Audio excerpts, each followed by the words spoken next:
Allah Ta'ala fil Quranil Karim. A'udzu billahi minasyaitonir rajim. Bismillahirrahmanirrahim.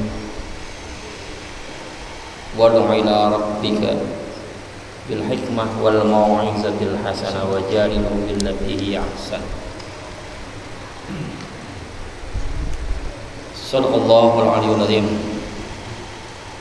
Alhamdulillah, kita pada sore hari ini sudah masuk pada pembahasan yang hadis ke 177 sekarang. Hadis terakhir dari bab 20 tentang menunjuki kepada kebaikan atau menunjuki kepada kesesatan. Wa an Anasin radhiyallahu anhu, dan dari Anas, mudah-mudahan Allah meridhoi daripadanya. Amin. Anna fatan min Aslama, ada seorang pemuda dari Bani Aslam. Qala, dia berkata, jadi seorang pemuda dari Bani Aslam ini ngomong ke Rasulullah, ya Rasulullah, inni uridul ghazwa, saya pengen ikut perang fisabilillah. Walaysa ma'i ma tahajjajtu bihi, tapi saya nggak punya bekal, punya cuma diri doang deh. Anak muda punya semangat mau berangkat Rasulullah gitu. Jadi kalau Rasulullah kalau mau perang Pak, mau nyerang musuh, Rasulullah ngumumin, tapi tujuannya nggak dikasih tahu. Satu-satunya perang yang Rasulullah kasih tahu tujuannya itu Tabuk, ketika melawan kekuatan Persia. Ya, kenapa? Karena yang dihadapin ini negara adidaya. Ketika Rasulullah ada itu ada dua negara adidaya. Yang satu negara adidaya yang memiliki, yang tidak memiliki Tuhan, Persia. Ya, karena dia nyembah api. Ya, ateis. Yang satu negara yang memiliki Tuhan tapi Tuhan ya, tapi sesat. Orang-orang Nasrani atau Romawi. Jadi dua kekuatan besar, dua negara adidaya yang dihadapi sama Rasulullah. Satu-satunya perang yang Rasulullah tunjuk tempatnya dan kapan berangkatnya itu tahu. Satu-satunya perang. Jadi diumumin. Makanya 3 bulan sebelum berangkat itu masing-masing udah pada nyiapin. Yang dulu saya udah bahas tentang hadis Ka'ab bin Malik yang tertinggal perang, yang akhirnya dia ngaku sama Rasulullah bahwa sebetulnya saya nggak tahu juga kenapa saya tertinggal. Ya, tentang bab taubat kita bahas dulu. Nah sekarang ini ada anak muda dari Bani Aslam, dia pengen ikut berjuang, berjihad di jalan Allah, tapi nggak punya bekal. Ya, dia datang ke Rasulullah, ya Rasulullah, saya pengen ikut perang tuh, bisa bilang, tapi saya nggak punya bekal. Nah, kalau inti pulanan, fa innahum qad kanat hajjajah famarido. Datangin tuh ada orang muslim, si Fulan namanya, si Anu gitu. Dia udah pengen siap-siap perang, tapi kemudian pas mau berangkat, sekali dikit lagi mau berangkat sakit. Oh, ya, suruh datang ke sana. Fa'atahu, maka kemudian dia datang ke orang tadi. Tanya, oh ini orangnya. Faqala, maka dia langsung berkata kepada orang yang sakit, Inna Rasulullah sallallahu alaihi wasallam yukhriyuka salam. Rasulullah kirim salam buat engkau. Terus wa yaqulu, dan dia bilang, kata Rasulullah, A'tinil ladzi tahajjazta bihi, berikan kepadaku bekal untuk kamu berjuang di jalan Allah itu. Katanya anak muda. Jadi dia ke Rasulullah dulu. Rasulullah nunjukin masih anu lagi, udah siap-siap mau ikut dia jihad fisabilillah, atau sakit, datengin. Ya. Didatengin. Faqala, maka orang yang sakit tadi, si Fulan ini bilang sama istrinya, ya Fulana, wahai Fulana. Dia bilang ke istrinya, A'tihil ladzi tahajjaztu bih, berikan kepada pemuda ini persiapan perbekalan yang telah aku siapkan untuk berjihad di jalan Allah. Ya, kasih. Wala tahbisi minhu syai'an, jangan dikurang-kurangin. Yang udah saya siapin semuanya, kasih semuanya. Jangan ada yang pakai ditinggalin. Kenapa? Ya, wallahi la tahbisina minhu syai'an fa yubarakallahu laki fihi. Maka demi Allah jangan ditinggalin, jangan disisain sedikit pun yang memang udah saya siapin buat bekal pemuda ini. Yang mudah-mudahan dengan perbuatan itu Allah ngasih keberkahan kepada kita. Masya Allah tuh. Jadi boleh Rasulullah gitu. Jadi strategi perang Pak. Kalau mau perang itu ngasih tahu Bang, ayo kita mau jihad Ghazwah. Ghazwah itu peperangan yang Rasulullah sendiri megang kendali. Peperangan ada dua, ada Sariyah, ada Ghazwah. Kalau Sariyah itu Rasulullah gak ikut, dia ngirim panglima. Panglima perang ditunjuk seperti hari sebelumnya. Ketika Rasulullah mau memberikan bendera, kata Rasulullah kemarin yang Jumat kemarin saya udah bahas, bendera ini akan dipegang sama orang yang dia cinta Allah dan Rasul dan Rasulnya, Allah dan Rasulnya juga cinta. Ya kaum muslimin bingung siapa, dinunggu-nunggu jamannya, mudah-mudahan saya, ternyata Ali yang dikasih. Karena yang mau diserang salah satu ya Bani atau keturunan Yahudi. Yahudi itu orang yang paling licik. Ya. Itu berdirinya negara Israel itu licik, itu licik ya. Ketika mau berdiri Sultan Abdul Hamid gak setuju. Akhirnya ya Turki Utsmani dilemahin, dirubah menjadi sekuler, sultanannya hilang. Padahal ya Turki Utsmani itu dinasti Islam terakhir ya yang menguasai dunia, Ottoman. Itu sejarah Pak. Konstantinopel itu dibuka sama ya generasi-generasi emasnya Utsmani. Nah, pusat peninggalan sejarah arkeolog Islam itu banyak betul. Rambut Rasulullah adanya di Turki. Kenapa? Karena pada saat itu dinasti Utsmani itu menguasai. Bahkan teknologinya udah canggih. Itu ada Quran. Qurannya itu kalau sekarang kalau kita lihat itu udah kayak Google Map. Jadi di Quran itu di covernya ada peta, ya di tumpukan kertasnya itu ada peta Masjidil Haram. Abangnya di mana? Pada saat zaman itu juga bayangin, ya. Jadi makanya didorong untuk dilemahkan. Ya kita kembali.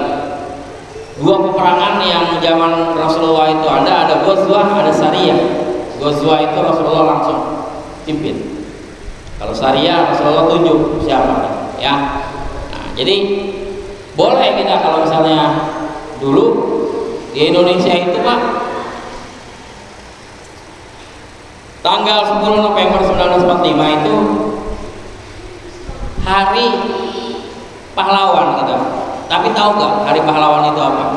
Hari pahlawan itu terjadi karena ada resolusi jihad. Dari siapa? Dari Hadratus Syekh Kiai Haji Hasyim Asy'ari. Dan itu peristiwa itu mempermalukan kekuatan angkatan bersenjata Inggris. Kenapa? Inggris baru menang perang.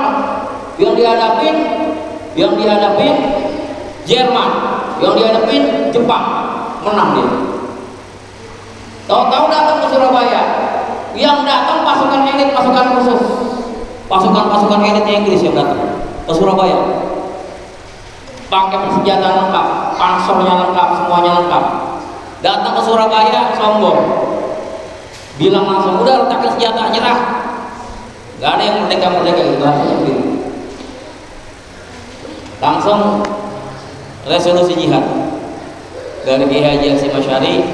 Turun semuanya, santri semuanya yang tadi di pesantren disuruh siap-siap berjihad. Turun. Terjadi peristiwa 10 November. Inggris yang persenjataannya hebat, paling canggih di dunia saat itu kalah sama Bang Luki. Makanya itu sejarah yang mempermalukan Inggris.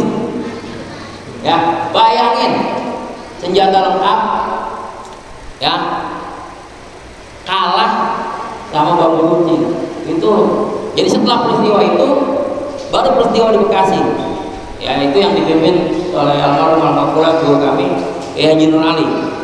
Waktu sebelum peristiwa ini diputus sama konsultasi sama Kiai Haji Asy'ari bagaimana minta senjata yang kemarin dipakai November ya.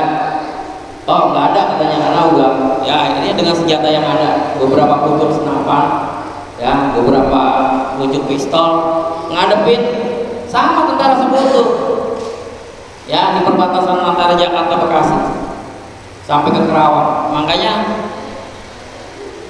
diabadikan dalam syair-syair Khairul Anwar Kerawang Bekasi ya. Siapa tokohnya? Kiai Haji Nur Ali ya, angkatan darat yang tahu sejarah, hormat sama beliau karena dia adalah memang orang kiai yang ahli strategi militer. Ditangkap selalu lepas lolos, makanya sebutannya si belut putih. Udah ditangkap, ditodong senjata, digiring dari Bekasi menuju ke Cipayung. Sampai di jalanan lolos, nyampe di Cipayung bingung lah, ini mana kiainya ini? Ya tadi pun kita nggak ada, sejengkal pun nggak bisa keluar.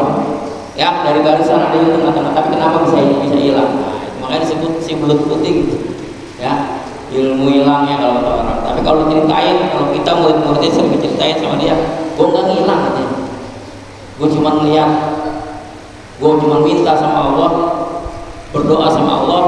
Kan dia kalau mau bahasain gitu dia gue cuma minta sama Allah, ya Allah jangan sampai nasib gue kayak almarhum Kiai Jenderal Mustafa, Kiai ditelanjangin, ditarik sama Jepang, ya cuma pakai kolor doang untuk anak, yang sampai sekarang kuburannya agak jelas di mana. Ya, dia nggak mau Allah minta sama Allah, tahu-tahu mendung gelap, gue lihat tentara pada nunduk, ya gue mingser pelan-pelan, gelap lagi. Itu secara zohirnya dia, tapi secara batinnya Allah ngasih perlindungan. Allah ngasih perlindungan banyak caranya, ya banyak caranya. Jadi jangan dibilang, oh nggak bakalan. Sama ketika dulu pakai Nur Ali itu memperjuangkan kemerdekaan, orang banyak nggak percaya. Ngapain kita berjuang, mati konyol, bahasanya begitu, mati konyol gitu. Sama sekarang pun gitu, ngapain kita berjuang kebenaran, konyol kita. Tetap yang namanya perjuangan kebenaran tetap harus kita bela. Ketika udah gak ada lagi orang yang membela kebenaran, orang yang gak ada lagi menegakkan keadilan, ya udah mati dunia ini semua. Ya, kenapa? Ya itu karena kita nggak mau menegakkan amar ma'ruf dan nahi munkar. Jadi ini kita kembali. Di sini ngejelasin sama kita bahwa boleh kalau ada persiapan perang, dia nggak siap berangkat, diminta sama kita bahwa kita mau berangkat, silahkan, nggak apa-apa. Ya itu nggak apa-apa. Ya jihad fisabilillah, karena gitu. Kan zaman dulu nggak kayak sekarang.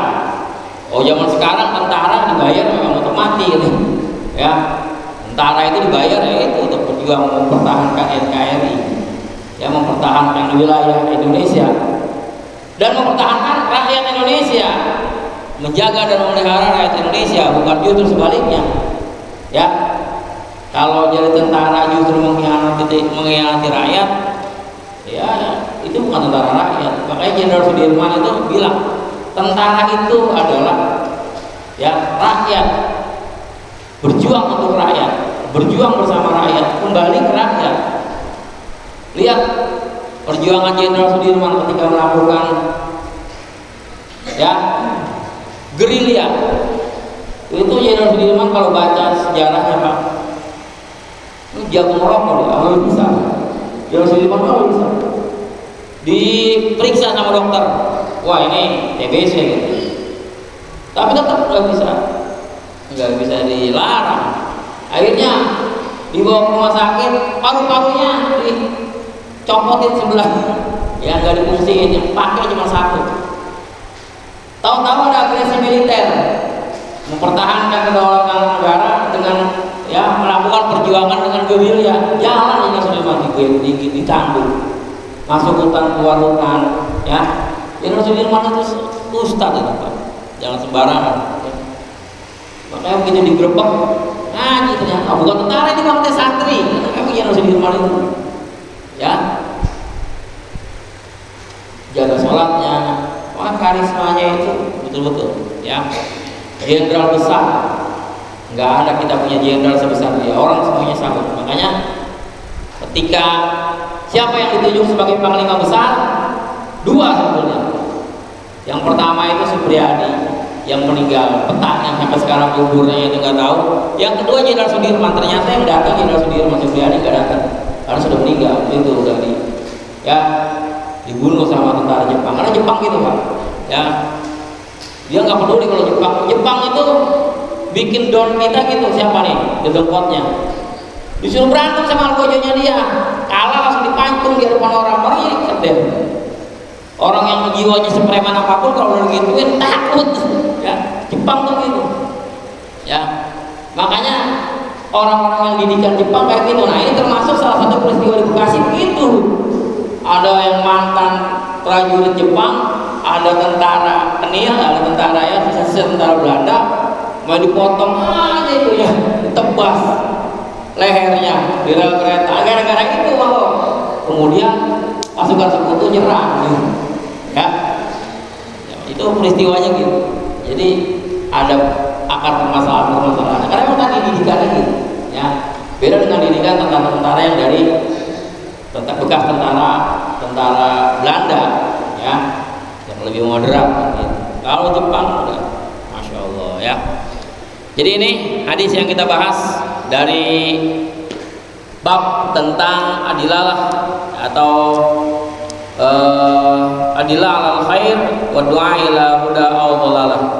Jadi bab yang ke-20 yang menjelaskan tentang menunjuki kepada kebaikan dan kebenaran atau menunjuki kepada kesesatan. Baik, kita masuk ke bab yang ke-21. Bab ta'awun 'alal birri wat taqwa. Bab menjelaskan tentang saling tolong-menolong atas birri wat taqwa, kebaikan dan takwa nih. Kalau Allah Ta'ala wa ta'awanu 'alal birri wat taqwa, dan bertolong-tolonglah kamu atas kebaikan dan takwa. Wa qala ta'ala wal 'asri innal insana lafi khusrin illa allazina amanu wa 'amilus shalihat wa tawassaw bil haqqi wa tawassaw bis sabr. Demi masa sesungguhnya manusia dalam kerugian, illal ladzina amanu wa 'amilus shalihat, kecuali orang-orang yang beriman dan berbuat amal saleh, wa tawassaw bil haqq wa tawassaw bil sabr, yang selalu berwasiat dengan kebaikan dan berwasiat dengan kesabaran. Qala Imam Syafi'i, berkata Imam Syafi'i rahimahullah, kalaman ma'nahu, bahwa firman ini maknanya innan nasa au aksaruhum fi ghaflatin an tudabbiru hadhihi surah. Ya, sesungguhnya manusia atau kebanyakan dari manusia itu ghaflah, lalai dari mentadabburi surah ini. Nah, ini nanti kita baca hadisnya di pertemuan yang akan datang. Mudah-mudahan Allah panjangkan umur kita, ya, disampaikan hajat dan niat kita, dan mudah-mudahan apa yang kita pelajari pada malam hari ini bermanfaat, menambah ketakwaan kita pada Allah Subhanahu wa taala. Al-Fatihah. A'udzubillahi minasyaitonirrajim. Bismillahirrahmanirrahim. Alhamdulillahirabbil alamin arrahmanirrahim maliki yaumiddin. Iyyaka na'budu wa iyyaka nasta'in. Shiratal mustaqim. Shiratal ladzina an'amta 'alaihim